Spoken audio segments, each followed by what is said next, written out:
Kia is starting to make a pretty good reputation here in the United States, and it all started when they redesigned the Kia Optima, Sportage, and Sorento way back in 2011. With them being stylish and loaded with premium features being found on more expensive vehicles, this is why many Americans flock to Kias, as well as their sister company Hyundai. Even though they were stylish and premium, they weren't the most refined vehicles out there. However, with Kia's latest redesigned products, that's changed quite a bit. The Sportage for 2017 looks to be more stylish and premium, and much more important of all, more refined. So let's go ahead and check out this redesigned, all new 2017 Kia Sportage EX.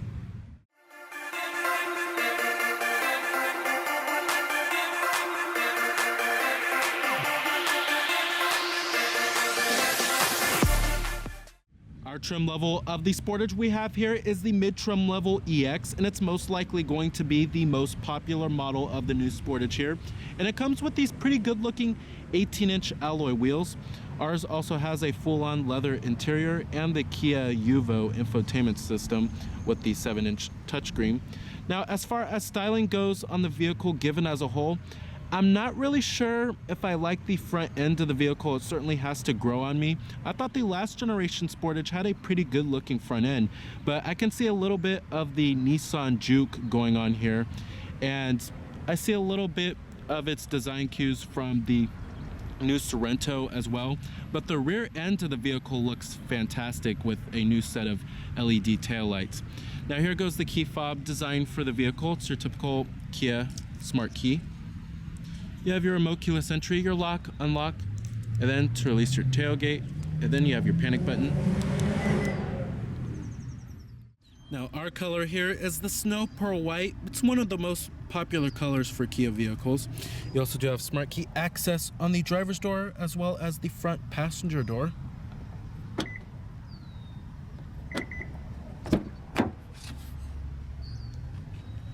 And you will find a full-on gray leather interior. The seats have also been completely redesigned. Power driver's seat with your power recline and your power lumbar, of course. All right, now stepping on inside of the new interior here. It's a pretty impressive looking interior. It's much better than the last generation, I have to say, but the biggest part is that they really improved on the quality of materials as well as the build quality. And while it wasn't horrible in the last generation Sportage, it certainly wasn't the best in the class, but this is a pretty nice interior. Materials are actually pretty good too. All right, and you do have push button ignition. Just push your foot on the brake and hit the button to start. And what you're hearing there is a 2.4 liter 4-cylinder. Now, it's been revised for the 2017 model year, and it's promising to deliver better fuel economy. Fully leather wrapped steering wheel. Coming to your transmission, we do have a 6-speed automatic. You also do have manual shiftability too.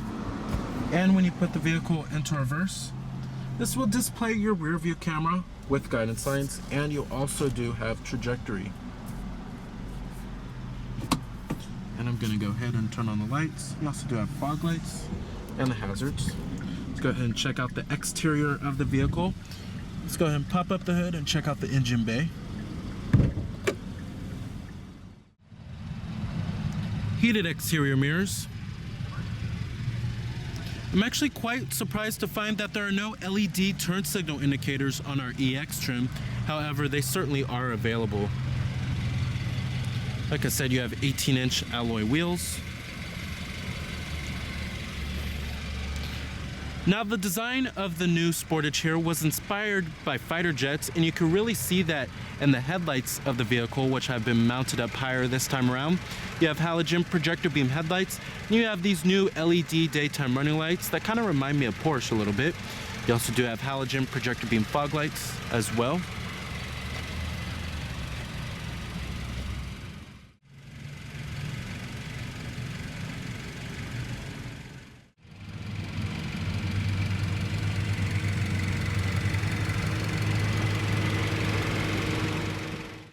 Now, most consumers are going to go with this base engine. It's a 2.4 liter four-cylinder that delivers 181 horsepower and 177 pound-feet of torque, with EPA estimates being 22 in the city and 29 on the highway.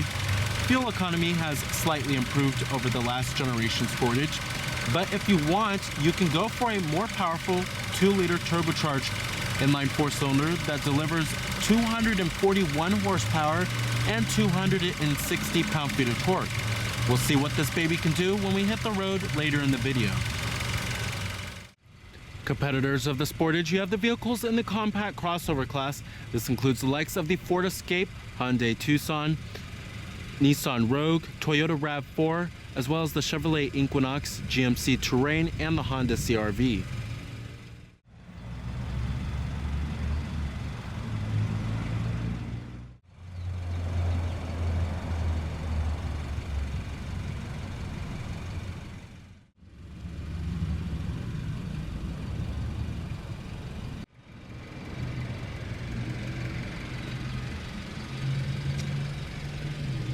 On the top, you also do have roof rails, and you have a shark fin antenna. Coming to the rear of the vehicle, I love these taillights here, very stylish.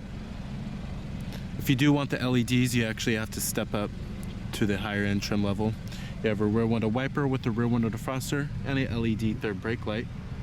And your turn signals, like on the last generation Sportage, they're located down here by the rear reflectors.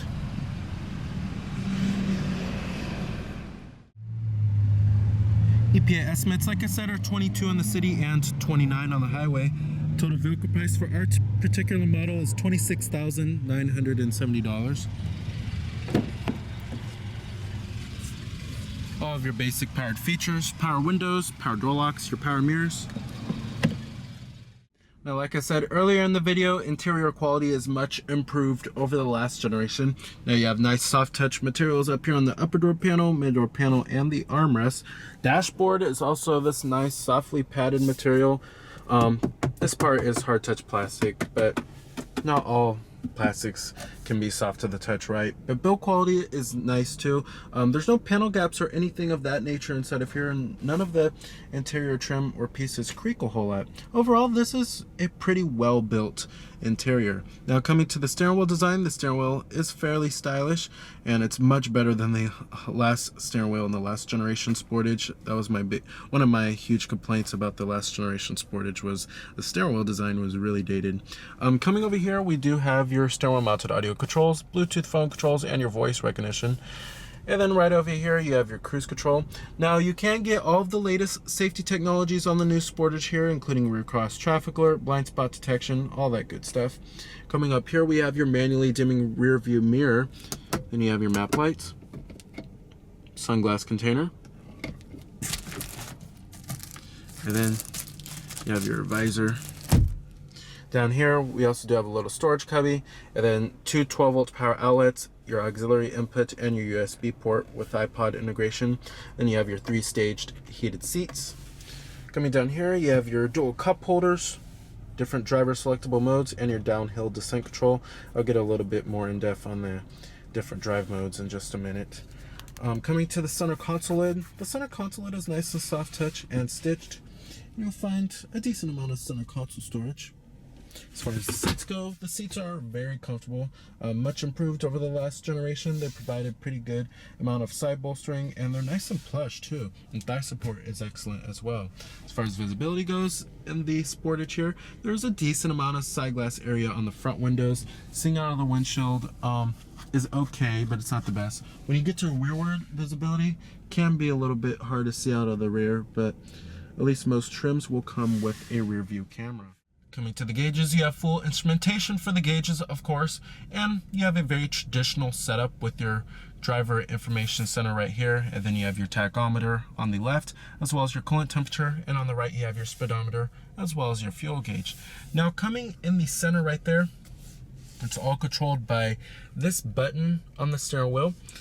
And basically, it just shows you various amounts of vehicle information, like your fuel range, and then your average fuel economy. It gives you a little bar. And then it shows you what radio station is playing or what audio source is playing. Then you have your service, And then there's user settings that you can change, like the door lights, sound convenience, your service intervals, other features, and then you can reset the settings if you would like. Let's go to other features. You have your temperature units, fuel economy units, tire pressure units too.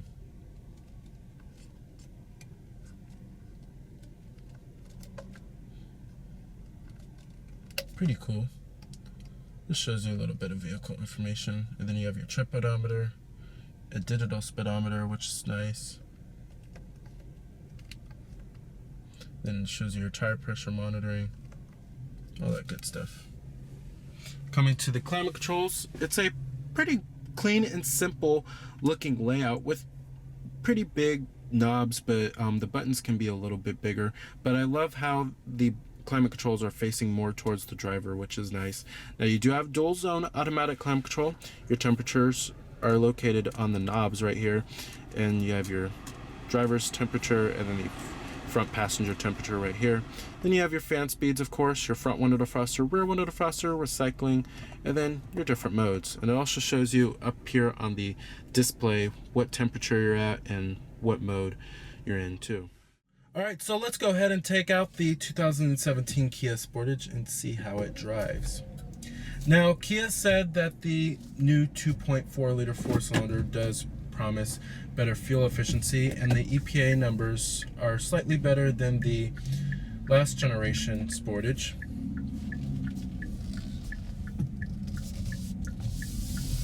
I actually really like the way this drives, I have to say.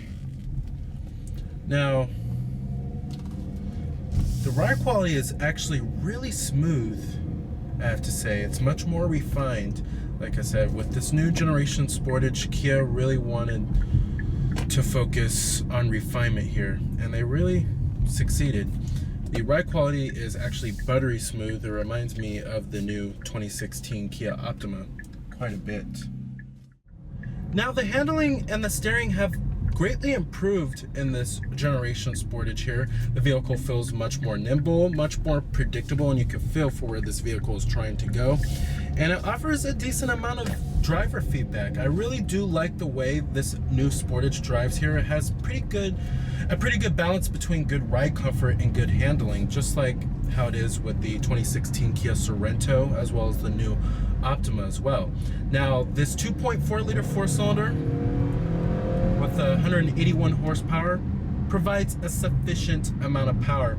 However, if you do want a little more oomph out of your Sportage, certainly go with that 2 liter turbocharged four-cylinder, as it is worth it. It does provide a lot more power there. Now, the fuel efficiency is pretty competitive, on par with the rest of the class, with the EPA numbers being 22 in the city and 29 on the highway. Now, that has slightly improved over the last generation. And fuel economy is pretty good. I've been averaging about 25 mpg. The transmission also does shift pretty smoothly in the Sportage here. However, I'm quite surprised that Kia didn't put an 8-speed or a 9-speed automatic in this vehicle here for better fuel efficiency. However, this 6-speed automatic does work very well. Now, the different drive modes in the Sportage, you really don't notice a huge difference between them. Now, there's basically 3 different drive modes. You have your normal mode, which is for your everyday driving, and then you also do have an eco mode as well as a sports mode too. Now, the eco mode helps fuel efficiency out very slightly. The throttle response doesn't change a whole lot between the different drive modes, especially the sport mode. The throttle response isn't any better or isn't any more responsive. Also, the steering and the handling doesn't really change a whole lot either. So the drive modes are more of a gimmick, and they're not really all that useful. So overall, if you're looking for a compact crossover that has the best of both worlds with pretty good ride comfort and pretty good handling, with a sufficient amount of power as well as reasonable fuel economy, the 2017 Kia Sportage should certainly satisfy. Coming to the infotainment system, we have the Kia Yuvo system, and we've seen this many times here before, and it's a 7-inch display screen. It is also a touchscreen as well. Now this is your home screen right here, and it shows you what radio station is playing or what audio source is playing, and then it shows you your Android Auto right here, and then you have your menus, and then you have your setup right here too. But this is your home screen right here. Now coming to your different audio sources, your different audio sources do include all of the norm. We have AM, FM, Sirius XM satellite radio, and then you also do have Bluetooth streaming audio, as well as your auxiliary input and your USB port with iPod integration. Then you have your presets you can select right here. The responsiveness of the touchscreen is also superb. Cannot complain about that. This is a very intuitive system from Kia. What I also love about this system is that you can direct tune, which is pretty cool. So if I want a 103.5, I could just go straight to a 103.5. It's pretty easy. And then down here, you also do have your seek and track button, and then you can go straight to your radio from this button right here, or your different media sources. Then you have your phone, and then your apps, and then your Yuvo and your setup. Now coming to apps, this shows you your Pandora, your Android Auto, and then your Sirius XM data, SoundHound, voice commands, climate. You can control some of your climate functions from here too.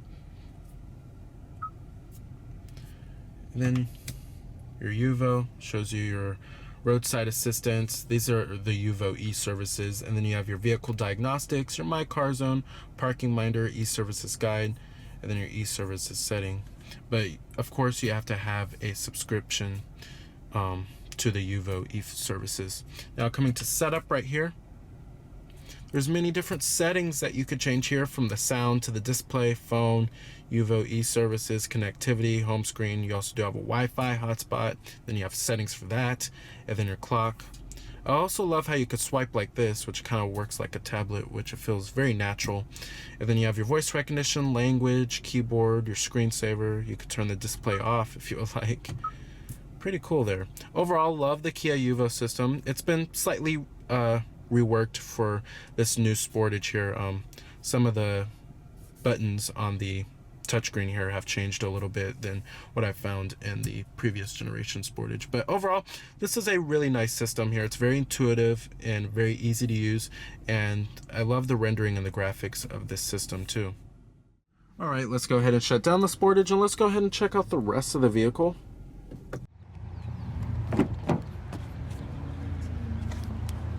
Build quality and materials do follow through in the rear for the most part. Up here it's hard to the touch, but the graining of the plastic's pretty nice. Down here it's soft touch, as well as the mid-door panel. Now the second row seats also do recline, and they do fold down to maximize cargo space.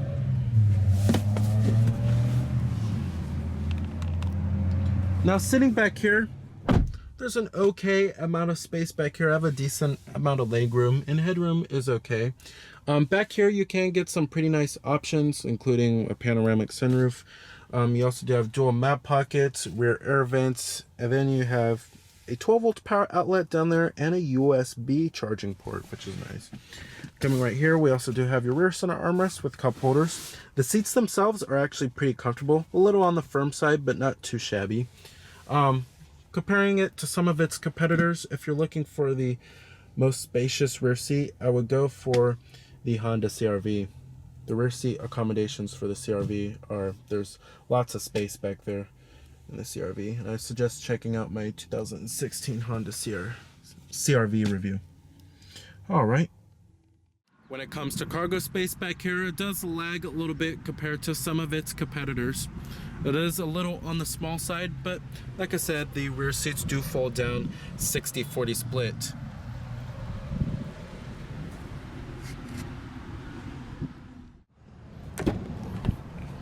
Full manual passenger seat, glove box compartment. So just like the new 2016 Sorento and 2016 Optima, the Kia Sportage is a much more refined vehicle this time around, with very capable driving dynamics, a high quality interior, and lots of technology. It certainly should be put on your shopping list if you're looking for a compact crossover. So remember that this is Cameron Birch from Cameron's Car Reviews.